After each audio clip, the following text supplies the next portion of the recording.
അതിനു മുമ്പ് ഹിറ്റ് പാട്ടുകളിൽ ഒന്നായിരുന്നു പൂമാനമേ എന്ന് പറയുന്ന പാട്ട്. അത് നിറക്കൂട്ട് ഭയങ്കര സൂപ്പർ ഹിറ്റ്. ഇപ്പോഴും ആ പാട്ട് ഭയങ്കരമായിട്ട് റീവാച്ച് ചെയ്യുന്ന ഒരു പാട്ടാണ്. യൂട്യൂബിൽ നല്ല വ്യൂവർഷിപ്പ് ഉള്ള ഒരു പാട്ടാണ് പൂമാനമേ. അത് ശരിക്കും ഒറിജിനൽ സാറിന്റെ ആണെന്ന് എനിക്ക് അറിഞ്ഞുകൂടായിരുന്നു. പിന്നീടാണ് ഞാൻ മനസ്സിലാക്കിയെടുത്തത് അത് സാറിന്റെ തന്നെ പാട്ടാണെന്നുള്ളത്. ഇങ്ങനെ ഒരു കൺഫ്യൂഷൻ എപ്പോഴും വരില്ലേ? ഉണ്ടായിട്ടുണ്ട് അന്നത്തെ കാലത്ത്, പ്രത്യേകിച്ചും ആ ഒരു സമയത്ത് ആ ഒരു എന്താ പറയാ സാമ്യമോ എന്താന്ന് എനിക്കറിയില്ല. പക്ഷെ ആ പടത്തിൽ ഞാൻ മാത്രമേ ഉള്ളൂ മെയിൽ വോയിസ്.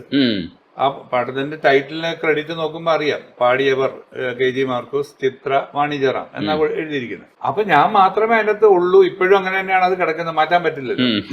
പക്ഷെ പിന്നീട് എപ്പോഴോ ഈ പാട്ട്, അതായത് അന്നൊക്കെ ഈ പിന്നെ ഇതില്ല, ഫാസ്റ്റ് കോപ്പിയർ ഉണ്ടായിരുന്നില്ല. ഒരു 10-25 ഡക്ക് ഒന്നിച്ച് വെച്ചിട്ട് ഇങ്ങനെ കണക്ട് ചെയ്ത് പാരലായിട്ട് കണക്ട് ചെയ്ത് കോപ്പി എടുക്കുന്ന ഒരു ഇതായിരുന്നു. പിന്നീടാണ് ഈ ഫാസ്റ്റ് കോപ്പിയറൊക്കെ വന്നത്. അപ്പൊ ആദ്യമൊക്കെ ഒരു 3000-4000 കോപ്പി പോയി പിന്നെ മാർക്കറ്റിൽ പോയി അത് സെയിലായതിനു ശേഷം ആണ് അടുത്ത ലോട്ട് ഓർഡർ അനുസരിച്ച് കൊടുക്കുന്നത്. അപ്പോഴത്തേക്കും ഈ പറഞ്ഞ പോലെ ഒരു ചെറിയ ഒരു ഇഷ്യൂ വന്നതിന് ശേഷം ഞാൻ ആ ഒരു പ്രത്യേക കമ്പനിക്ക് വേണ്ടി പാടുന്നത് നിർത്തിയിരുന്നു. അപ്പൊ അതിന് പകരമായിട്ട് അവര് ആ പാട്ടിന്റെ എനിക്ക് തോന്നുന്നു ട്രാക്ക് വാങ്ങിച്ചപ്പോൾ, അതായത് വോയിസ് ട്രാക്ക് വാങ്ങിച്ചപ്പോൾ ട്രാക്ക് പാടിയിട്ടിരുന്നത് വേറൊരാളാണ്. അപ്പൊ അദ്ദേഹത്തിന്റെ വോയിസ് വെച്ച് കുറച്ച് കാസറ്റുകൾ മാർക്കറ്റിലേക്ക് ഇറക്കി വിട്ടു. അപ്പൊ ആളുകൾക്ക് ഒരു കൺഫ്യൂഷനായി, ഇത് ആരാണ് പാടിയേക്കുന്നത്, യേശുദാസ് ആണോ മാർക്കോസ് ആണോ വേണുഗോപാലാണോ എന്നൊക്കെ ഉള്ളൊരു ഒരു കൺഫ്യൂഷൻ വന്നു. അതായത് ഉണ്ടായത്. കുറച്ചുകൂടെ ഗൗരവത്തിൽ സംസാരിക്കാൻ തീർച്ചയായിട്ടും ഇരിക്കാം, എവിടെ ഇരിക്കണം എന്ന് പറഞ്ഞാൽ മതി. എമ്മാനുവേൽ എന്നോട് കൂടെ വാഴുന്നു എന്ന് പറയുന്ന പാട്ട് പാടി നമുക്ക് തുടങ്ങാം. എമ്മാനുവേൽ എമ്മാനുവേൽ നിന്നോട് കൂടെ വാഴുന്നു, രാവും പകലും വാഴുന്നു, ദൈവം നിന്നിൽ വാഴുന്നു.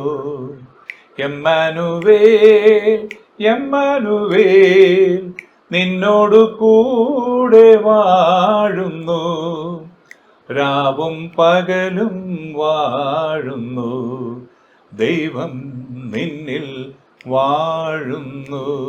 ഇതുപോലെ ഒത്തിരി പാട്ടുകൾ ഹിറ്റാണ്. പക്ഷെ എനിക്ക് ഈ പുറകിലിരിക്കുന്ന ഗോഡ്ഫാദറിന്റെ മിമന്റോ കാണുന്ന സമയത്ത് മന്ത്രി കൊച്ചമ്മ വരുന്നുണ്ട് ആർപ്പോ ഇറുവോ ഭയങ്കര അന്നത്തെ ഗോഡ്ഫാദറിലെ ഹിറ്റ് പാട്ടാണ്. അതെ, അത് അതിനൊരു കഥയുണ്ട്. അതായത് എനിക്ക് 86 വലിയൊരു ആക്സിഡന്റ് പറ്റി. അതായത് സിനിമയിൽ ഞാൻ 81 വരുന്നു, ഒരു 86 വരെയുള്ള കാലഘട്ടത്തിൽ ഒരു 10-30 സിനിമയ്ക്ക് വേണ്ടി പാടുന്നു. അങ്ങനെ ഇങ്ങനെ കയറി ഇങ്ങോട്ട് വരുമ്പോഴാണ് നിറക്കൂട്ടെന്ന ഈ സിനിമ റിലീസാവുന്നതും ആ നിറക്കൂട്ടിലെ പൂമാനമേ ആൾക്കാർക്ക് ഭയങ്കര ഒരു ഈ പറഞ്ഞല്ലോ ഒരു വൈറൽ രീതിയിലേക്കൊക്കെ വരുന്നത്. പക്ഷെ ആ സമയത്ത് 86 ഫെബ്രുവരിയിൽ ഞാനൊരു ഗൾഫ് യാത്രയ്ക്ക് പോയി. അപ്പൊ അന്ന് ഗൾഫിലൊന്നും അങ്ങനെ എപ്പോഴും യാത്രകളൊന്നും ഇല്ല. 85 ഞാൻ 2 പ്രാവശ്യം പോയിരുന്നു. അത് കഴിഞ്ഞ് 86 എൻ്റെ ഓർക്കസ്ട്ര സഹിതം, മറ്റേത് ഞാൻ ഗസ്റ്റായിട്ടാണ് പോയത്, അവിടുത്തെ ഉള്ള ലോക്കൽ ഓർക്കസ്ട്ര വെച്ചിട്ട് അന്ന് പാടിയത് 85. അപ്പൊ 86 നാട്ടിൽ നിന്ന് എൻ്റെ കൂടെ ഒരു 14 പേര്, ഓർക്കസ്ട്രയും സൗണ്ടും ഗായികയും അങ്ങനെ ഒരു 14 പേര് ഞങ്ങൾ ഇവിടുന്ന് പോകുന്നു. അപ്പം ഫസ്റ്റ് ഡേ അവിടെ ചെന്നിറങ്ങി, UAE 5 പ്രോഗ്രാം എന്നുള്ള രീതിയിലാണ് പോകുന്നത്. ഫസ്റ്റ് ഡേ അവിടെ ചെന്നിറങ്ങി ഞങ്ങൾ അബുദാബിക്ക് പോകുന്നു രാത്രി തന്നെ. പിറ്റേ ദിവസം അബുദാബിയിൽ ഞാൻ പാടുന്നു 17-ാം തീയതി. അതെന്തോ ഒരു ഗംഭീര പ്രോഗ്രാം ആയിരുന്നു എന്ന് പറയാൻ കാര്യം എന്താണെന്ന് വെച്ചാൽ, ഞാൻ പറഞ്ഞില്ല അന്ന് 86 എന്ന് പറയുമ്പോൾ ഗൾഫ് ഇങ്ങനെ ആയി വരുന്ന ഒരു സമയമാണ്. അപ്പം അന്ന് വീഡിയോ പിന്നെ ഇതൊന്നും ആയിട്ടില്ല, ജസ്റ്റ് വീഡിയോ എന്താ പറയുക, ഈ വീഡിയോ ക്യാമറയൊക്കെ ഇങ്ങനെ മാർക്കറ്റിലേക്ക് വന്നിട്ടേ ഉള്ളൂ. അതിൻ്റെ ഓപ്പറേഷനോ അല്ലെങ്കിൽ അതുപോലുള്ള കാര്യങ്ങളൊന്നും വലുതായിട്ട് ആർക്കും അറിയത്തില്ല. അപ്പം ആരും അങ്ങനെ വീഡിയോ ക്യാമറ ഒന്നും അധികം ഉപയോഗിച്ച് ഉള്ളൊരു ശീലമില്ലാത്ത സമയത്താണ് ഞാൻ ഈ പ്രോഗ്രാമിന് വേണ്ടി അവിടെ ചെല്ലുന്നത്. അന്ന് ആദ്യമായിട്ട് വീഡിയോഗ്രാഫി തുടങ്ങിയ സമയത്താണ്. അപ്പോൾ ഷൗക്കത്ത് എന്ന് പറയുന്ന ഒരു വ്യക്തിയാണ് ആദ്യമായിട്ട് ഈ പരിപാടി തോമസിന് വേണ്ടിയിട്ട് ഷൂട്ട് ചെയ്യുന്നത്. അപ്പൊ അന്ന് സാധാരണ 2.5 മണിക്കൂർ പ്രോഗ്രാം എന്നുള്ളത് നമ്മൾ 3 മണിക്കൂറും കഴിഞ്ഞ് 3.5 മണിക്കൂറും കഴിഞ്ഞ് 3.25 മണിക്കൂറോളം പാടി. അപ്പൊ ഇത് പിന്നെ ഇവര് ഷൂട്ട് ചെയ്തു. ആ പ്രോഗ്രാം അവരുടെ കയ്യിലുണ്ട്. പിറ്റേ ദിവസം 5 പ്രോഗ്രാമാണ്. പിറ്റേ ദിവസം ഞങ്ങള് അബുദാബിയിൽ നിന്ന് അലൈന് പോകുമ്പോഴാണ് എനിക്ക് ഈ അപകടം പറ്റുന്നത്. ആ അപകടത്തിൽ 3 പേര് ഓൺ ദ സ്പോട്ട് മരിക്കുന്നു. 5 പേരിൽ 3 പേരും മരിക്കുകയാണ്. ഞാൻ രക്ഷപ്പെട്ടു, എൻ്റെ കൂടെ വന്ന പെൺകുട്ടി രക്ഷപ്പെട്ടു. പക്ഷെ എൻ്റെ അമ്മയും 2 സ്പോൺസർമാരുമാണ് മരിച്ചത്. അങ്ങനെ പിന്നെ 3 മാസത്തോളം ഞാൻ അലൈൻ എന്ന് പറയുന്ന സ്ഥലത്ത് കിടന്നു, അൽത്തവാം ഹോസ്പിറ്റലിൽ. അപ്പൊ ഈ സമയത്ത് മറ്റു പരിപാടികൾ 4 ക്യാൻസലായി പോയി. പിന്നീട് ഞാൻ ഈ പറഞ്ഞ വളരെ സീരിയസ് ആയി പോയി. മരിക്കാൻ പോണു, മരിച്ചു എന്നൊക്കെ ഇങ്ങനെ റൂമേഴ്സ് വരുന്ന സമയമാണ്. അങ്ങനെ ഏതായാലും കയ്യാലപ്പുറത്തെ തേങ്ങ പോലെ ഇങ്ങോട്ട് വീണു, രക്ഷപ്പെട്ടു. പിന്നീട് ഞാൻ സിനിമയിൽ നിന്ന് അകന്നുപോയി. കാരണം അന്ന് സിനിമയിൽ പാടണമെങ്കിൽ മദ്രാസിൽ പോകണം. അപ്പോൾ അന്നത്തെ റെക്കോർഡിംഗ് എന്ന് പറയുന്നത് കൂടുതലും എറണാകുളത്താണ് ഈ കാസറ്റ് കമ്പനികളൊക്കെ ആരംഭിക്കുന്നത്. 82-ലാണ് ആദ്യത്തെ കാസറ്റ് കമ്പനി ഉണ്ടാകുന്നത്. അങ്ങനെ ആ ഒരു രീതിക്ക് എറണാകുളത്തേക്ക് ഞാൻ താമസം മാറ്റുകയായിരുന്നു ആ സമയത്ത്. പക്ഷെ മദ്രാസിൽ പോകാനുള്ള ബുദ്ധിമുട്ട് കാരണം ഞാൻ സിനിമയിൽ നിന്ന് അകന്നുപോയി. അപ്പം അങ്ങനെ ഇരിക്കെ ഒരു ദിവസം, അപ്പം എൻ്റെ ഗാനമേള വേദികളിൽ പലപ്പോഴും ഞങ്ങൾ സിദ്ദിഖും ലാലും ഒക്കെ മെമിക്രി പറഞ്ഞിട്ടുണ്ട്. എൻ്റെ ട്രൂപ്പിൻ്റെ ആയിട്ട് അല്ലെങ്കിൽ പോലും അവരുടെ പരിപാടികളായിട്ട് ഞങ്ങൾ പിന്നെ സഹകരിച്ച് പോയിട്ടുണ്ട്. അപ്പോൾ അങ്ങനെ ഉള്ളൊരു പരിചയം വെച്ചിട്ട് രാംജി റാവു സ്പീക്കിംഗ് എന്നുള്ള പടം വരുന്നു. അത് കഴിഞ്ഞ് മാന്നാർമത്തായി, അങ്ങനെയൊക്കെയുള്ള പടങ്ങൾ വരുന്നു, എല്ലാം ഹിറ്റ്. അങ്ങനെ ഇരിക്കുകയാണ് ഈ ആക്സിഡന്റ് സംഭവിക്കുന്നത്. അപ്പോൾ ഈ ആക്സിഡന്റ് കഴിഞ്ഞ് ഞാനിങ്ങനെ ഒരു ദിവസം ഞാൻ താമസിക്കുന്ന അന്ന് എയർലൈൻസ് എന്ന് പറഞ്ഞൊരു MG റോഡിലൊരു ഹോട്ടലിൽ എനിക്ക് മുറി ഉണ്ടായിരുന്നു, വലിയൊരു മുറി. അപ്പോൾ പുള്ളി എൻ്റെ വലിയൊരു അഭ്യുദയകാംക്ഷയായിരുന്നു, അതിൻ്റെ പ്രൊപ്പറേറ്റർ നാസർ. അപ്പം നാസറിനോട് ഞാൻ സംസാരിച്ചപ്പോൾ നാസർ എനിക്കൊരു വലിയൊരു മുറിയൊക്കെ തന്ന് ഞാൻ അങ്ങനെ ഓഫീസും വീടും കൂടെ ആയിട്ട് അവിടെ, അന്ന് ബാച്ചിലറാണ് താമസിക്കുന്ന സമയത്ത്, അതിൻ്റെ താഴത്തെ നിലയിൽ ബോബി ഹോർമിസ് എന്ന് പറഞ്ഞിട്ട് നമ്മുടെ ഫെഡറൽ ബാങ്കിൻ്റെയൊക്കെ ഫൗണ്ടർ ഹോർമിസിൻ്റെ മകൻ. അപ്പം അദ്ദേഹം അന്ന് ഈ അഡ്വർടൈസ്മെന്റ് വീഡിയോസ് ചെയ്യുന്ന സമയമാണ്.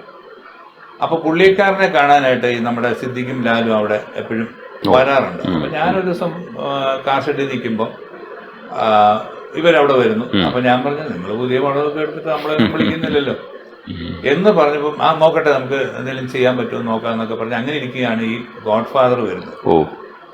അപ്പൊ സൂക്ഷ അന്ന് ഗോഡ് ഫാദറിന്റെ റെക്കോർഡിങ്ങിന്റെ അന്ന് തന്നെ എനിക്ക് പാലായില് അരുവിത്തുറ പള്ളിയില് എനിക്കൊരു ഗാനമേള ഓൾറെഡി ബുക്ക്, അന്നൊക്കെ 4-5 മാസം മുമ്പേ ബുക്ക് ചെയ്തിട്ടുണ്ടായിരുന്നു. അപ്പൊ അതേ ഡേറ്റിലാണ് മദ്രാസിൽ ഈ ഗോഡ് ഫാദറിന്റെ റെക്കോർഡിങ് വരുന്നത്. അപ്പം ഈ അപകടം കഴിഞ്ഞ ആദ്യത്തെ പടമാണ്, കളയാനും വയ്യ. എന്നാ ഈ ഗാനമേള ഇവിടെ പ്രശ്നമാവുമെന്ന്, കാരണം നമ്മൾ എഗ്രിമെന്റ് എഴുതി കൊടുക്കുന്ന അവിടെ ആള് ഇല്ലെങ്കിൽ ആൾക്കാർ സാധനം തല്ലി പൊട്ടിക്കും. അപ്പൊ ഇവിടെ എത്തുകയും വേണം.